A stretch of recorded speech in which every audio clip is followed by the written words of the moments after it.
Graça e paz do Senhor Jesus Cristo. Chegamos hoje, irmãos, à sexta exposição do livro de Jonas. Nós temos examinado sequencialmente, verso por verso, esse precioso livro aqui. Temos tirado lições preciosíssimas desse livro de Jonas. Antes de prosseguirmos, devo lembrá-los que nas últimas 2 semanas nós estivemos considerando o versículo 5 do capítulo 1. Nós fizemos uma introdução geral, mostrando que a partir do versículo 5 até o final do capítulo 1, a atitude de Jonas estará sempre em uma contraposição negativa em relação ao procedimento desses marinheiros aqui do capítulo 1. Tendo captado esse argumento geral, nós começamos a descer as particularidades do versículo 5 para descobrir lições que normalmente nós não descobriríamos superficialmente.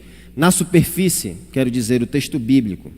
Nós explanamos primeiramente o fato de os marinheiros estarem cheios de medo da morte diante daquela violenta tempestade, e que esse sentimento dos marinheiros é uma representação perfeita da trágica condição do mundo após a queda. Não há nada que o homem natural, o homem sem Deus, mais tema do que o medo da morte, porque ele sabe que após a morte ele terá que se encontrar com Deus. Querendo ele ou não, ele terá que se encontrar com Deus e prestar contas da sua vida. Assim como Adão se escondeu de Deus após a queda, também o homem natural continua se escondendo e temendo a morte que o colocará diante do tribunal de Deus. Em seguida, nós consideramos que o medo da morte pressionou os marinheiros a clamarem cada um ao seu Deus. E esse é outro retrato da trágica condição do mundo, que por causa do pecado, o mundo está cego para o único e verdadeiro Deus, e por isso idolatra outros deuses como esses marinheiros, que na verdade esses deuses não passam de demônios, segundo a Escritura. Agora, nós passaremos a examinar a última sentença da primeira metade do versículo 5 desse capítulo 1. Essa é a segunda reação dos marinheiros produzida pelo medo da morte. Confesso que me senti inclinado a passar por cima dessa declaração, a não abordá-la particularmente, a não nos determos por mais um tempo tratando da condição do mundo.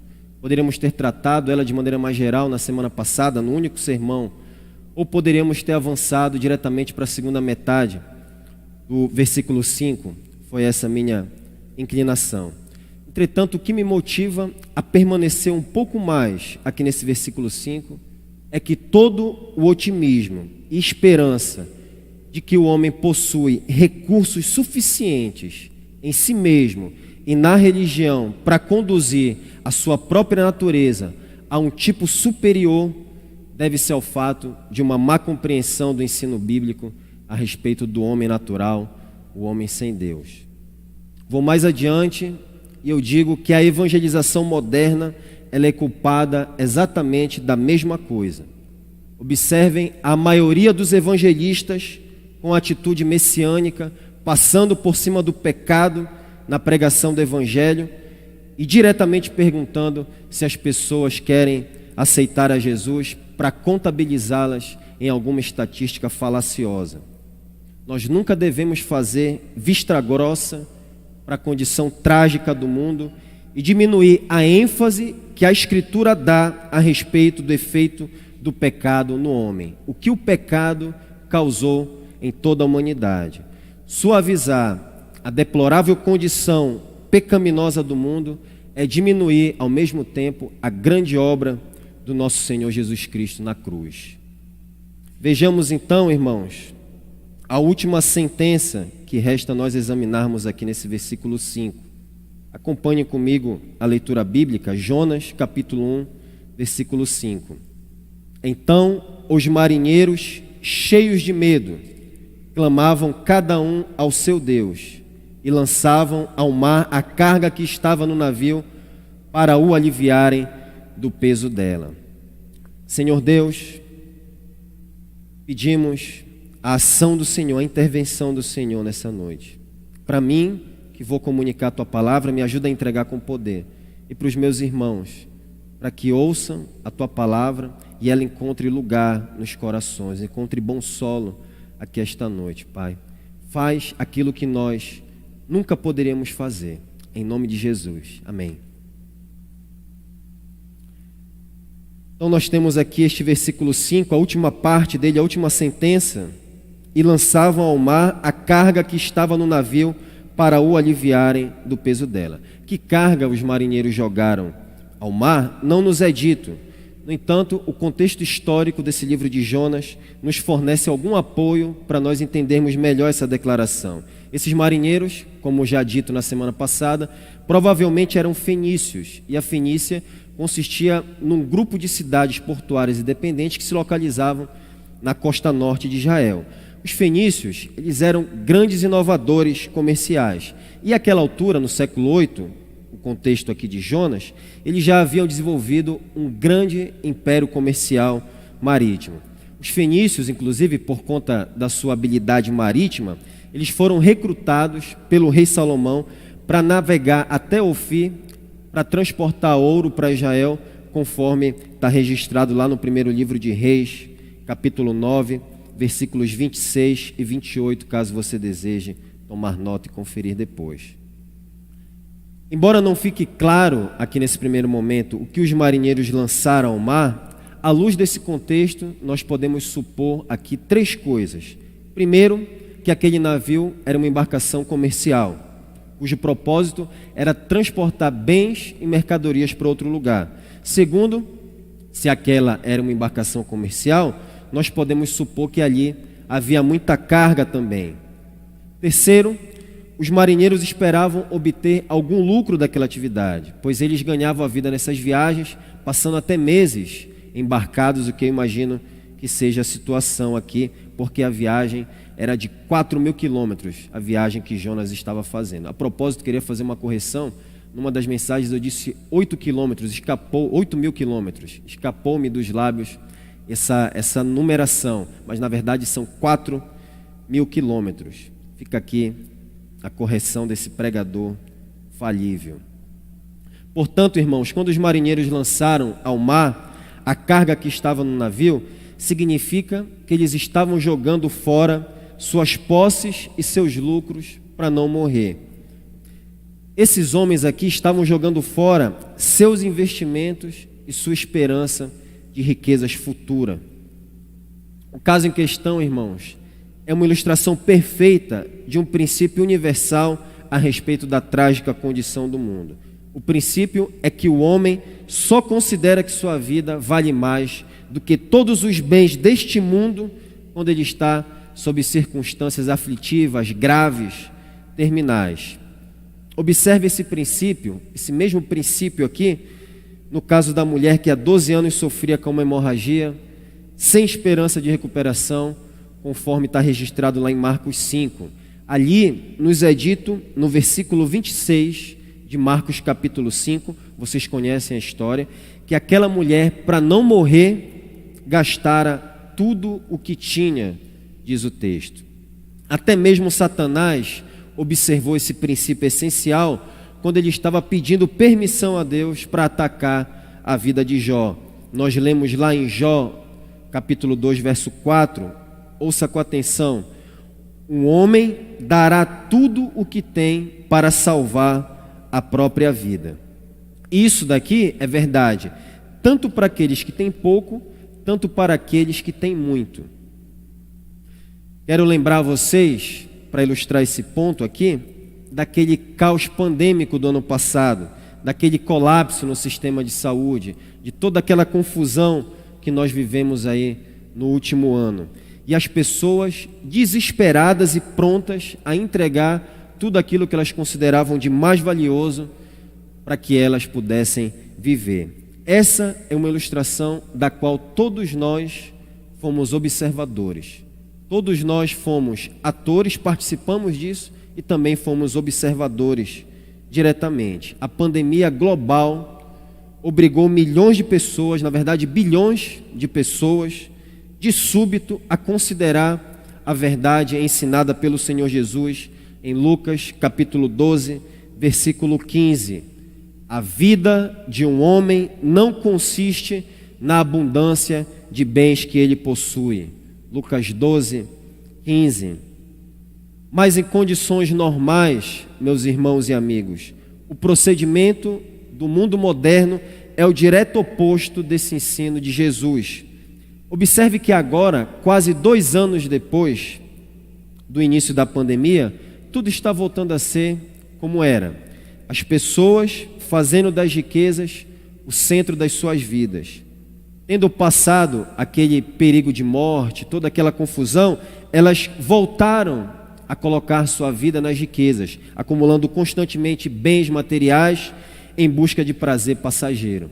As pessoas trabalham diligentemente, assim como sempre fizeram, para acumular roupas, móveis, brinquedos, tecnologias e outras quinquilharias, enquanto elas se dedicam pouco às questões da alma. Que grande tolice, que grande loucura, que insensatez. Foi isso que o Senhor Jesus disse para aquele rico insensato em Lucas capítulo 12. O Senhor Jesus também disse em Marcos 8:36, que adianta o homem ganhar o mundo inteiro e perder a sua alma? O Senhor Jesus também nos ensinou que nós devemos ajuntar tesouros nos céus. Mateus 6:20, pois é loucura acumular riquezas terrenas e não ser rico para com Deus.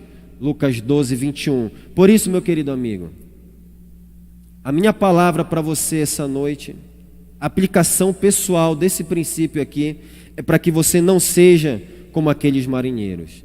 Não espere a hora da morte ou uma situação extrema para você começar a considerar que você tem uma vida breve, uma vida passageira, mas valiosa, e que você terá que prestar contas dela diante do tribunal de Deus.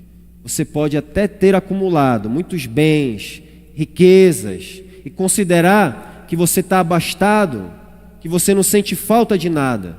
Mas a Bíblia afirma categoricamente, em Apocalipse 3:17, que se você não se arrependeu totalmente dos seus pecados e não se entregou totalmente a Jesus Cristo em obediência à sua palavra, se Jesus Cristo não é o seu tesouro mais valioso, Apocalipse 3:17 diz que você não passa de um desgraçado, miserável, pobre, cego e nu.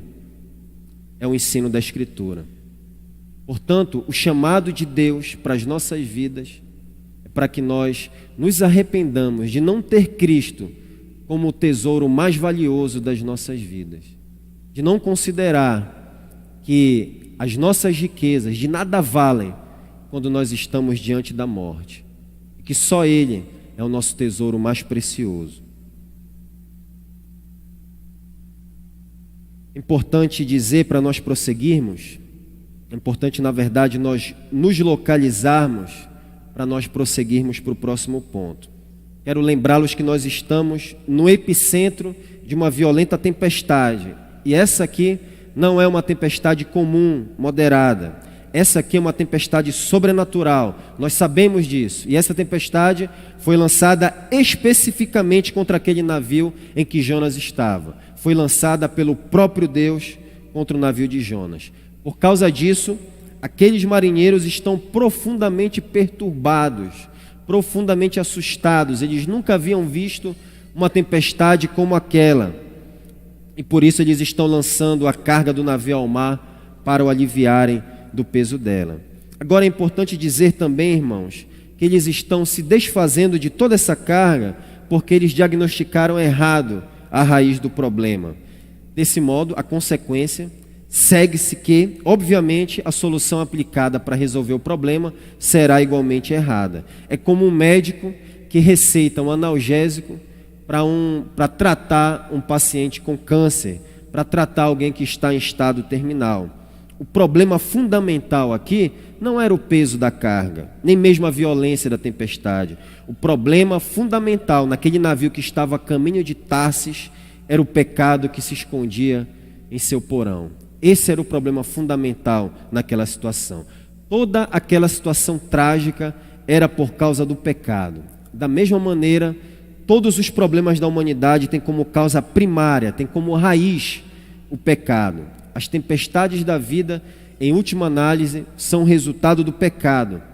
Apesar disso, apesar dessa verdade que Jonas, este versículo 5 de Jonas está nos mostrando, a despeito disso, o homem nunca tenta remover o pecado. Raramente ele tenta remover o pecado. E eu estou convencido, cada vez mais convencido, à medida que esses anos, poucos anos do ministério, do meu ministério vão avançando, é que a razão das tormentas da maioria das pessoas nunca cessarem deve-se a um diagnóstico errado do problema e, em consequência disso, um tratamento superficial da coisa toda. Observe aquele homem numa ocasião extrema de aguda aflição, de perigo, de pânico. Ele busca a ajuda de Deus para se livrar do problema. Ele vem à igreja, mas raramente ele está disposto a descer ao porão para remover o pecado. Ele lança ao mar os bens e a carga, mas a tempestade continua a castigá-lo, porque o pecado continua a dominar o seu coração. É um homem, ali está um homem, atravessando uma grande tempestade, pesado, carregado, sem esperança, que não consegue aliviar o seu fardo, porque nada pesa tanto quanto o fardo do pecado. Essa é a sua condição, meu amigo. Você está atravessando uma violenta tempestade, você está sob a terrível expectativa de que a sua vida toda, está à beira de um naufrágio. Essa é a sua condição, foi assim que você entrou aqui essa noite? Como é que você tem tentado sair dessa tormenta? Agora permita-me lhe perguntar, existe porventura algum pecado oculto no seu coração que pode ter causado toda essa tribulação? Você já considerou isso? Você ao menos já parou para pensar nisso? Você já tentou removê-lo? Você já foi ao porão para tentar remover esse pecado? Qual a causa que você acha? Qual é a causa dessa tormenta que você considera? Você pode chorar, clamar e tentar se livrar de algumas coisas, mas enquanto você não remover o pecado da sua vida, o pecado oculto da sua vida, o pecado que está no porão, as densas nuvens da ira de Deus estarão sobre você e elas permanecerão. Porque o problema, repito, aqui nessa ocasião é o pecado. Mas eu quero que você saiba que mesmo na mais escura tempestade, há esperança para você. Há esperança para você, meu amigo, em Jesus Cristo. Ouça as belas palavras de esperança do Senhor Jesus em Mateus 11, 28 a 30. Vinde a mim, todos os que estáis cansados e sobrecarregados, e eu vos aliviarei. Tomai sobre vós o meu jugo e aprendei de mim, porque sou manso e humilde de coração, e achareis descanso para a vossa alma, porque meu jugo é suave e o meu fardo é leve. Por que você tem escolhido carregar esse fardo pesado quando Jesus está te convidando para que Ele coloque o seu fardo leve sobre você? A razão das pessoas andarem pesadas, carregadas, é porque elas não querem, a maioria delas, abandonar os seus pecados. E por isso elas nunca vêm a Jesus. Por isso elas sempre adiam a sua vida a Jesus, a sua vinda até Jesus. E eu espero que essa não seja a sua condição aqui essa noite. Nós temos examinado aqui, irmãos, particularmente, cada elemento dessa primeira metade do versículo 5, do capítulo 1 do livro de Jonas, e qual a relevância disso tudo para nós. E hoje nós explanamos aqui o último elemento. Lançavam ao mar a carga que estava no navio para o aliviarem do peso dela. Tendo então examinado os elementos particulares dessa primeira metade do versículo 5, finalmente quero pressionar uma última vez essa parte para nós a deixarmos definitivamente, abordando agora a primeira metade do versículo 5 como um todo. Vejamos então o versículo 5 como um todo, leia comigo.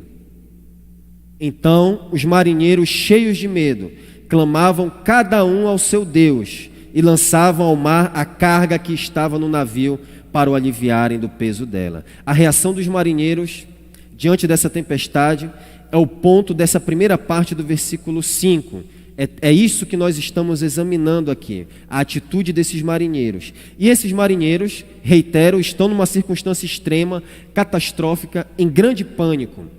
E o que é que eles fazem aqui? Primeiro, já vimos que eles clamaram cada um ao seu Deus. Examinamos essa declaração no domingo passado. Depois, em adição, uma segunda atitude, a qual estamos considerando hoje. Lançaram ao mar a carga que estava no navio para o aliviarem do peso dela. Os marinheiros já haviam recorrido à religião, nós vimos isso. E em seguida, hoje, trabalham para sobreviver. Uma declaração é acréscimo da outra. E quando tomamos essas duas declarações juntas, significa que os marinheiros lançaram mão de todos os recursos que tinham, no plano espiritual e no físico, para se salvar. Tudo que eles podiam fazer, eles tomaram nas mãos para que eles pudessem sobreviver. Qual será então a relevância disso tudo para nós? O que é que isso nos diz finalmente a respeito da condição do mundo e talvez de nós mesmos? O que podemos deduzir desse ponto é que todos os recursos que o mundo possui são ineficazes e insuficientes para salvá-lo. A religião do mundo e todo o esforço humano são inúteis para salvar o homem do pecado e das densas nuvens da ira de Deus. E esse princípio aqui é verdade a respeito de cada homem, em cada época e cultura, do homem mais instruído e moral ao bêbado e letrado, do citadino ao indígena isolado. Isso é verdade a respeito de todos nós. E se nós captarmos esse ensino aqui, se isso entrar na nossa mente e no nosso coração, como igreja do Senhor Jesus Cristo, e você como incrédulo que está aqui essa noite, se nós captarmos esse ensino, nós ficaremos livres, uma vez por todas, de toda a falsa esperança de que o homem pode sair de sua condição por meio da combinação de uma religião qualquer e do esforço humano, da vontade própria, das boas obras. Nós nunca podemos acreditar na mentira, meus amigos, meus irmãos, de que uma fé num Deus qualquer, em conexão com boas obras, são capazes de salvar o homem de sua terrível condição de pecado e reaproximá-lo de Deus. Esse é o ensino das seitas. É isso exatamente que as seitas ensinam. É isso que o pastor Hayek, inclusive, estava ensinando aqui nesta manhã. Se você, inclusive, quiser saber mais, ficar mais atento, não ser levado por qualquer vento de doutrina, eu recomendo, mesmo que você já tenha muitos anos de crente, venha para as classes do pastor Hayek, porque é exatamente deste evangelho que nós estamos falando aqui. Esse princípio aqui é verdade a respeito de qualquer homem. E repito, se nós captarmos esse ensino, nós ficaremos livres dessa falsa esperança. Essa definitivamente não é a mensagem cristã, irmãos. É o ensino das seitas, mas essa não é a mensagem do cristianismo. E hoje, dia 31 de outubro, dia em que celebramos 504 anos da Reforma Protestante, devemos oportunamente lembrar que foi principalmente esse entendimento distorcido do catolicismo romano a respeito da salvação que agitou o monge Martinho Lutero a se levantar contra aquela religião apóstata e resgatar dos escombros da tradição o glorioso evangelho do nosso Senhor Jesus Cristo para a glória de Deus Pai. Na tese de número 62, pregada nas portas do castelo de Wittenberg, Lutero escreveu: o verdadeiro tesouro da igreja é o santíssimo evangelho da glória e da graça de Deus. Hoje, irmãos, infelizmente, a mensagem da reforma que resgatou o evangelho e a autoridade da Bíblia está soterrada dentro da própria igreja protestante. Não hesito dizer que a mensagem que rejeitar a mensagem da reforma, a mensagem dos reformadores, é, em certo sentido, rejeitar o evangelho do Senhor Jesus Cristo. E o evangelho é o cerne da mensagem cristã, o artigo sobre o qual a igreja permanece de pé, ou ela cai, ou ela desaba de uma vez por todas. Portanto, sem o verdadeiro evangelho, pregado pelos reformadores. O que temos nessa época moderna são igrejas ruindo, desabando e o mundo permanecendo em sua trágica condição. Quanto a nós, Igreja de Cristo, nós não podemos permitir que a mensagem da reforma seja soterrada pelo nosso próprio desconhecimento, pela nossa própria ignorância ou omissão em proclamá-la. Nós não podemos permitir que o puro evangelho do Senhor Jesus seja soterrado por uma mensagem que diminua o problema do pecado e ofereça a salvação a parte da graça de Deus por meio da fé no nosso Senhor Jesus Cristo. A mensagem da reforma, que foi um violento golpe no orgulho humano e que causou um abalo espiritual no mundo inteiro, enfatiza que o problema fundamental do homem é o pecado. O evangelho dos reformadores, dos profetas, dos apóstolos, proclama a verdade de que o homem está morto em seus delitos e pecados, debaixo da ira do Deus Santo, e que todos os recursos que ele possui, assim como nós vimos aqui essa noite, do ponto de vista humano e da religião, são ineficazes para salvá-lo do inferno e de prestar contas no tribunal de Deus. E, portanto, o homem, o mundo, em sua trágica condição, só poderá viver pela graça de Deus por meio da fé em Jesus Cristo. E isto não vem do homem, é dom de Deus, não de obras, para que ninguém se glorie, ensina a Escritura. Então, a minha oração, irmãos, em palavras finais, que gloriosa mensagem nós temos, que alegria nós podemos ter os olhos abertos para essa mensagem, mas há um mundo lá fora que está numa condição trágica, que está numa condição deplorável, como nós vimos aqui. E nunca é demais nós nos determos para observar a condição do mundo, porque assim a luz do Senhor Jesus Cristo resplandece muito mais no meio das trevas. Então a minha oração, meus irmãos, é que da mesma maneira que o Senhor levantou Lutero para abalar o mundo e o inferno, que Ele levante hoje a sua igreja, nesta geração, para reacender a chama do Evangelho e incendiar este mundo de trevas, até que o Senhor Jesus venha sob as nuvens do céu com poder e grande glória. Amém.